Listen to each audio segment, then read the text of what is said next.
Hi there. Before we dive into today's episode, I want to ask you an important question. Are you wondering why your hard work isn't reflecting in your bank account? If so, I've got something that could change the game for you. With my Digital Product Accelerator one-on-one coaching program, I'm on a mission to help entrepreneurs like you bank consistent revenue without sacrificing your time or sanity. Imagine shifting from 90% client-facing work to enjoying consistent revenue from your digital products, all while reclaiming your time. You already know that you don't need another course, and a one-size-fits-all approach isn't going to cut it. What you need is a strategic, long-term plan tailored just for you. So if you're ready to build the profitable, freedom-giving business you've dreamed of, apply to work with me by going to destinycop.com/apply. I cannot wait to learn more about you and your business.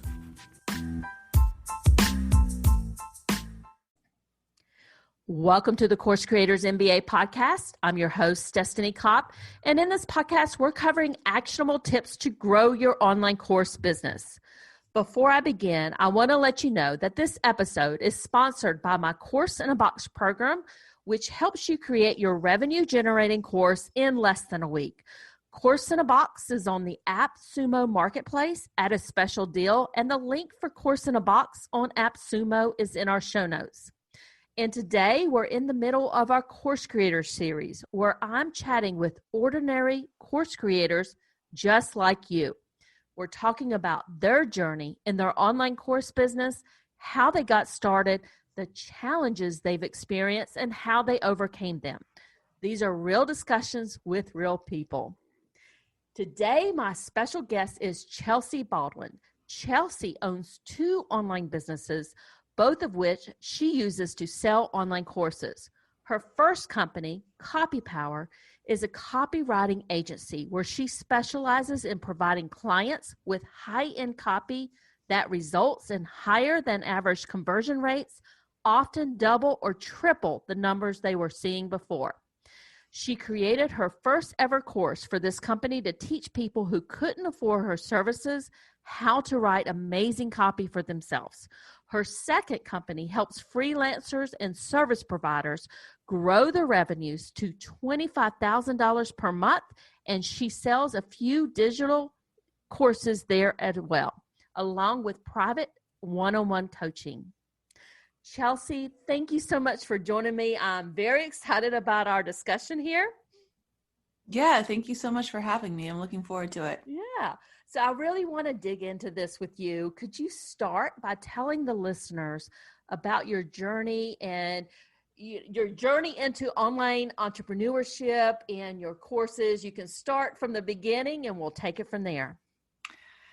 Yeah, so working online started back in 2010. So I graduated in May of 2010 with a degree in journalism, and that was off the end of the last recession where a lot of things happened in the market, but one of the things that happened was a lot of print media publications closed that were primarily print-based because at that time, like a lot of newspapers were going online, everything was going digital. E-readers and obviously online news had been around before, but it was really, really starting to take hold.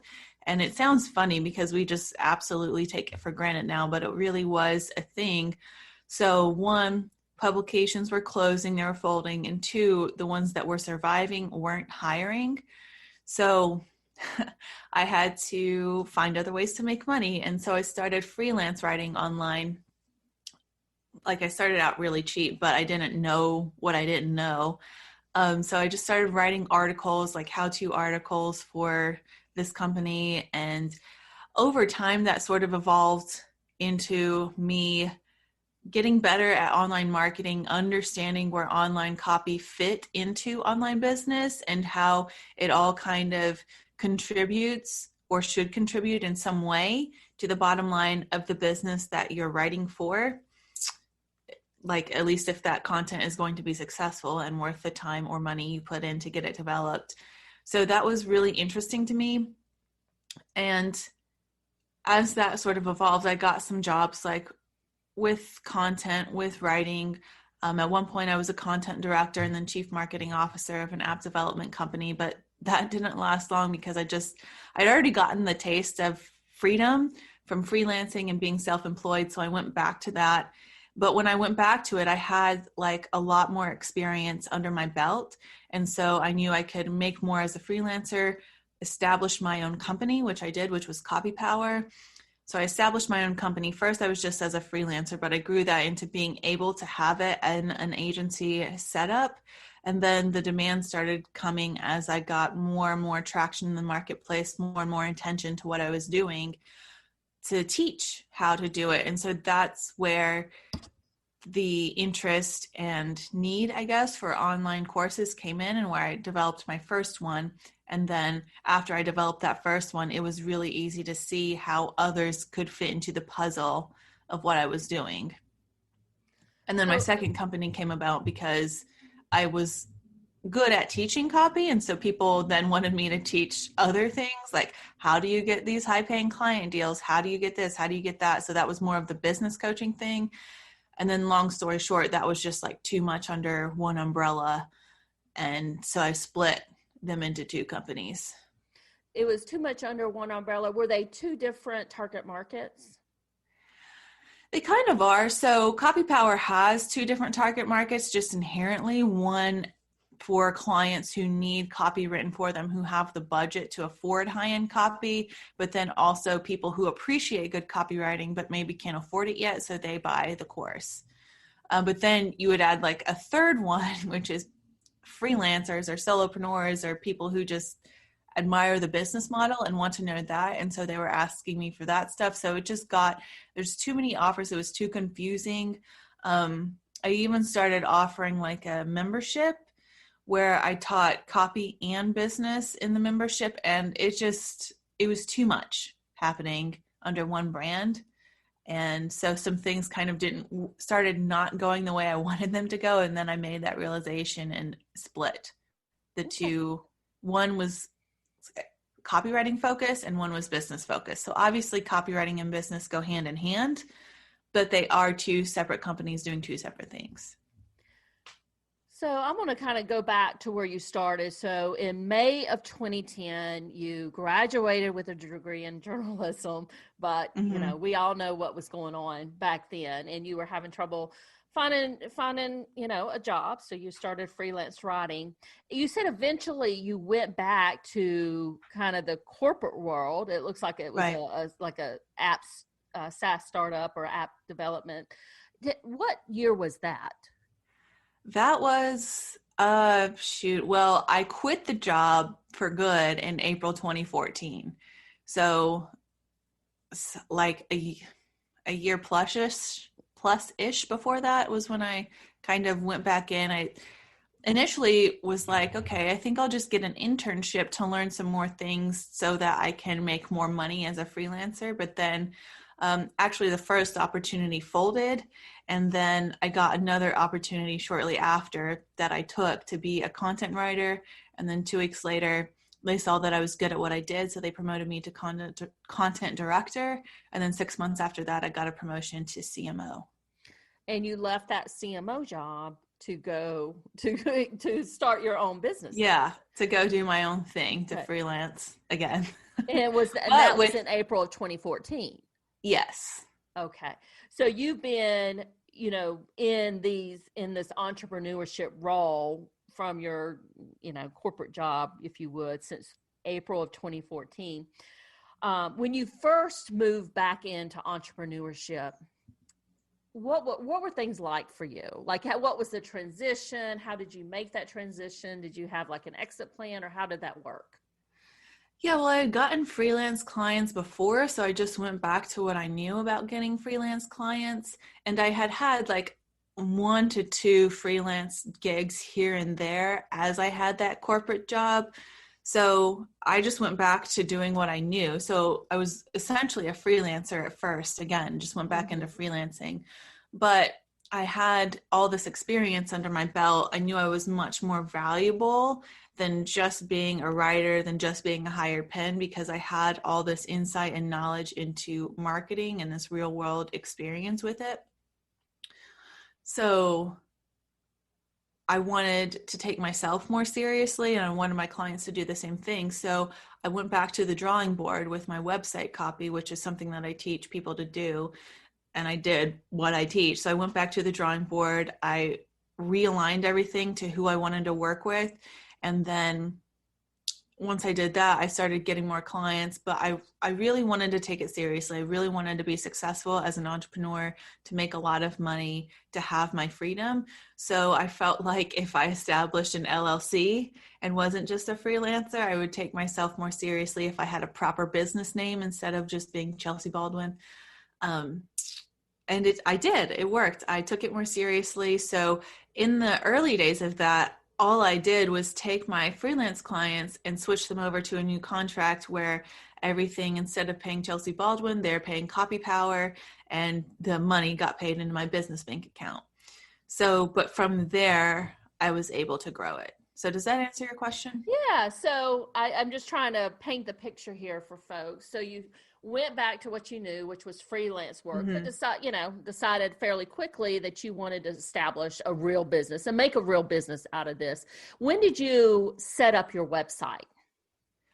Oh, I've had a website since a long time ago. I remember redoing my website because I named my business and I filed the papers officially in 2015 for Copy Power. So I obviously got getcopypower.com back then, but I had another website before that, which was like carolinafreelancewriter.com. But yeah, so I would say I set up my website probably back in my first like website, Carolina Freelance Writers, 2011 or 2012. And for this new business, this new LLC, you set, somewhere around 2015, you set up your new website and then position yourself more as a business instead of a freelancer. Right. How long was it before you got into online course creation? And tell me about your journey there. Yeah, so I really should go back and look at the dates, but I think it was like maybe later 2016 or early 2017. It was probably early 2017 when I launched the first course. So like I said, I was getting more established in the market as a go-to freelancer, as an expert with conversion-based copywriting. So my email list was growing and people were asking me if they could learn how to do it for themselves.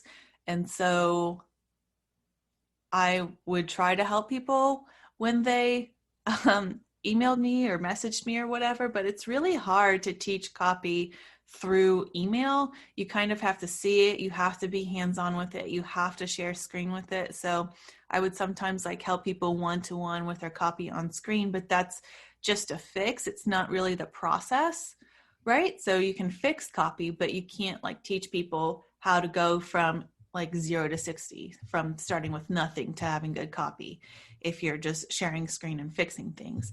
So I had been obviously also in the online entrepreneurship world and learning about making money online. So having the idea of having courses and selling courses for passive-ish income, I say passive-ish because it's not fully passive, was on my radar. So I signed up for some guy's training to teach me how to make an online course, and that's what I did. And it took me 8 months to get it up to the first one up and going, which so much time. It doesn't take me nearly that long now, but yeah, so that's kind of where it came from. And that like early 2017, so 4 or 5 years ago now was when I launched it. So their first course that you launched in 2017, tell us a little bit about that. It took you 8 months to do it. Tell us about the process that you took and what you would do differently this time. Yeah, well, actually I have, with my other courses, I have done a lot differently because in hindsight, I'm pretty unhappy with the content of the training that I bought to teach me how to do it, because a lot of the work that guy took us through was incredibly unnecessary. gosh, I spent so much time in market research when I already had the market telling me what I needed to do. But it was like he was very insistent that you had to do it, and like they wouldn't unlock the modules for you except for over a certain period of time. So it was like, well, I paid for this, I may as well use what he's putting in front of me now. But yeah, so after that course though, and actually that course is really good, I'm still very proud of it. I actually am revamping it right now and I'm about to totally relaunch it, which is really exciting because it has helped a lot of people. So I don't really regret taking the time to do the learning process, but like, for example, almost immediately after that, I saw a need to teach people SEO or search engine optimization. And I could do that really easily and quickly because I was getting stuff ranked on the first page of Google for keywords that were directly related to target audience. Like anyone who typed in that keyword would be my target audience, and I got on the first page of Google for it. So that was something that I could teach in like less than an hour. I could teach it. I don't remember how long that video is, but it was something really quick that I could make and teach. So I just made it. I made the video. I made a little like check sheet thing to go with it, and I sold it for $47, and I still sell it. But yeah, so I've learned to be a lot more agile in making courses, if that makes sense, over time. And that has really paid off as well. So what other courses do you have? I know you have Copy Power and you have the SEO one that you're talking about. What other courses have you launched over the years? And tell me about the process in terms of why you decided to launch them. Yeah, so for Copy Power, I have Write a Better Website, which is the first course. I have the little mini SEO training, and I have the Blogging with Balls Masterclass. And that one came about similar to the demand for Write a Better Website. It was like, okay, website copy, but okay, Chelsea, you're also a really good blogger. How do you do that? So I taught that in the Blogging with Balls Masterclass. And then I started, like I mentioned, getting them demand for coaching. So I would teach people how to get clients and stuff like that. So under Business Bitch, I have like landing 5-figure client deals. I have what do I call it? It's about passive income. It's like easy passive income. And it's actually about like making a miniature course. Like I made the miniature SEO course and sold it for really cheap. And it teaches people how to make these miniature things so they can get something going, get it started, start selling. And then obviously you can scale that knowledge that you use to make something small into making something big, because, you know, were I to reteach myself stuff in hindsight, instead of taking this other guy's training, that's what I would do. And I think that's more beneficial for people who are in my position. And I also have workbooks under Business Bitch. So I sell 4 workbooks they're called Be Your Own Business Coach workbooks, and they're on 4 different topics. And so they're a workbook and an audio training a piece. So they're not really courses, but they are digital products that sell like a course, and they're inexpensive. So I really just kind of have things at all different price points. So the demand just comes about for people telling me, oh, I want your high-end service, but I can't quite afford it. What can I do? And so I have content across the whole spectrum. I obviously have free stuff on my blog, YouTube, my podcast, and then I have the lower paid stuff like the $20 workbooks, the $47 SEO course, and then I have the slightly more expensive courses that run in like the $200 to $500 range. And then obviously you can hire me one-to-one, and that's more expensive. So let's talk about your traffic strategy. So you have a wide range of products that you offer on both of your websites, and then you have your one-on-one services. So those are any other income streams, or is that it? That's pretty much it. Okay. So your one-on-one services, your digital products, which, you know, you have a lot of them for between the 2 websites. What are your traffic strategies? How are people finding you? Are you doing paid ads? Is it all organic through the SEO that you're doing? Tell us a little bit about that. Yeah, well, I'm about to actually start doing paid ads for the Write a Better Website course. Like I said, I I'm redoing it, and it's a really solid course, but I just made it better. I have like a ton of great testimonials from it over the years. And so I'm about to start running paid ads to like a freebie / webinar workshop type thing for that. But I haven't really done paid ads over the years. I've tried a couple of times, but I didn't have the confidence to do it myself. So I hired someone else, and I only tried twice and it totally flopped both times. So my traffic strategy has been in content marketing. So guest blogging, guest podcasting, posting on social media. And the cool thing about social media is you don't necessarily have to have a massive following as long as you resonate and you're targeted with the right people. And lately I'm doing a lot of traffic from LinkedIn. So I've just gotten very, very active on LinkedIn. Mostly as an experiment to see how things would go. But my content there, the stuff that I share, is not bland. It's a little bit sassy, but it resonates with the right people. The right people reach out to me. That it drives a lot of signups on both of my websites. And then, anytime someone signs up for a freebie, I have an email sequence that upsells them to one of my digital paid products. And then after that, they can upsell to like a discovery call to work with me one-to-one.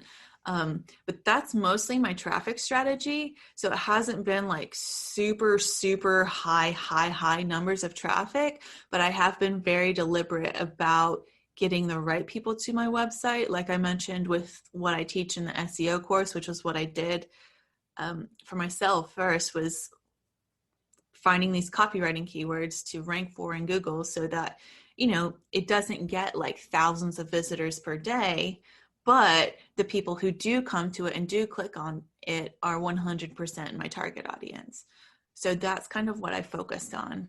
Basically content marketing, inbound based content marketing.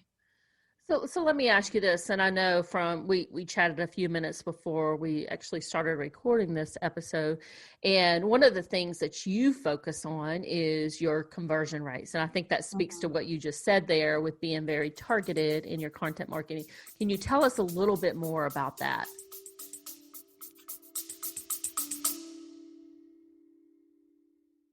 Hey there, Destiny here, and I'm the host of the Creators MBA podcast. And this episode is brought to you by HelloContent.shop, your go-to destination for content creation in your online digital product business.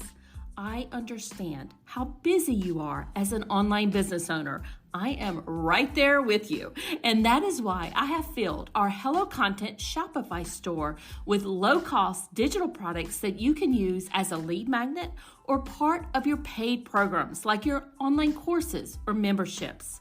We also have marketing templates like email swipe files and social media templates designed to save you time and money.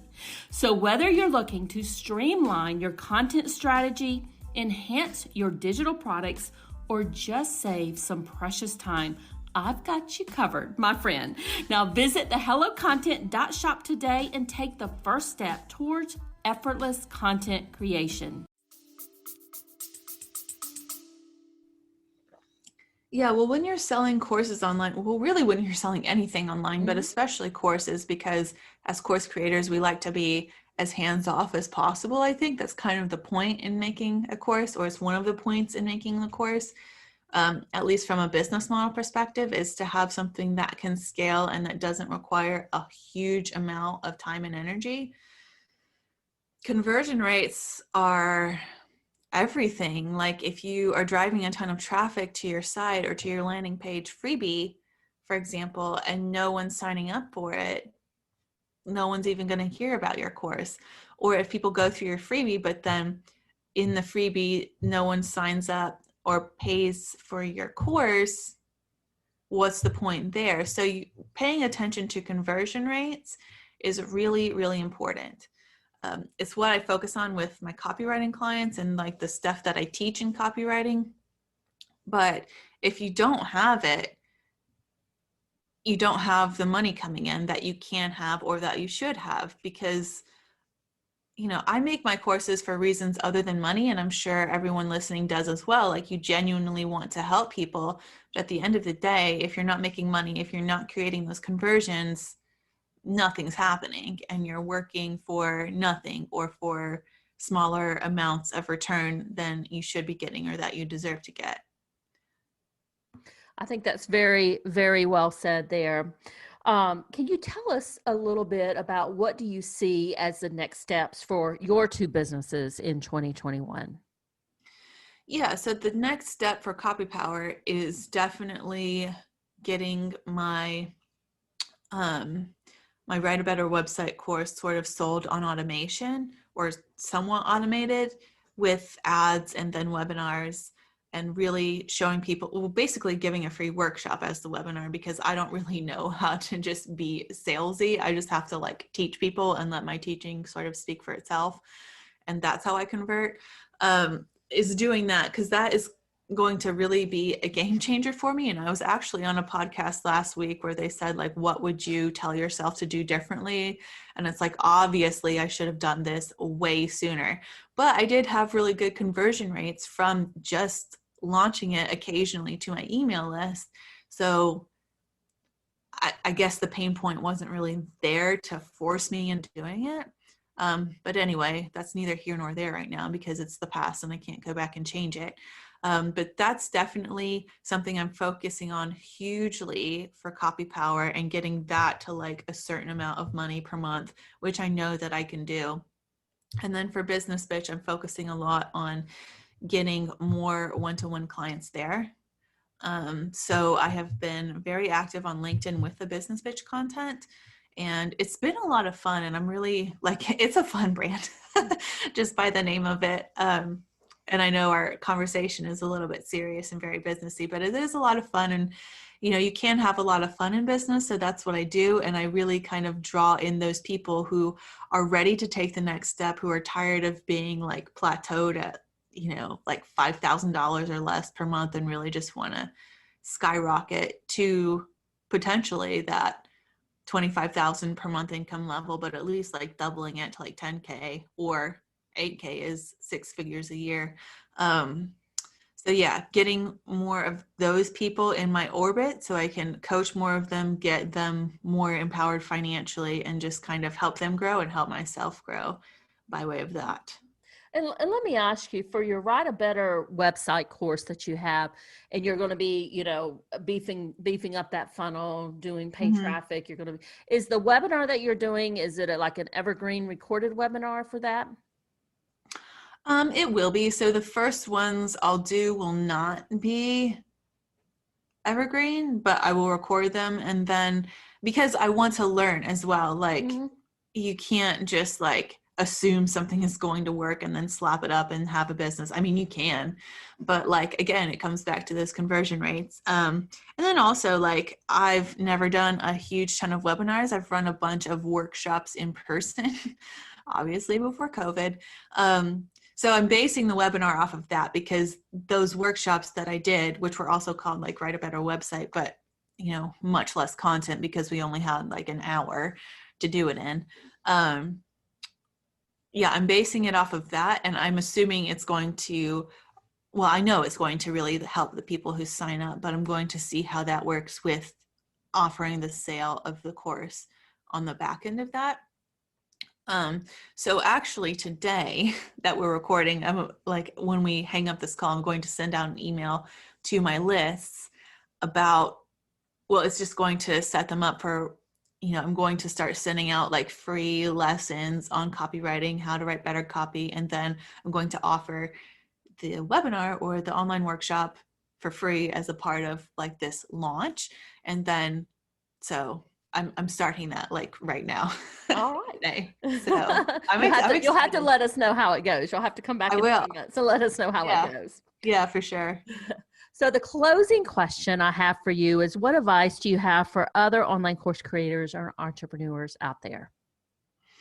Honestly, I would say just get it out there. Just get something out there. You can always go back and improve and change it later. Like I have improved and changed Write a Better website over the years, and it's fine. Like even the first version of it helped a ton of people.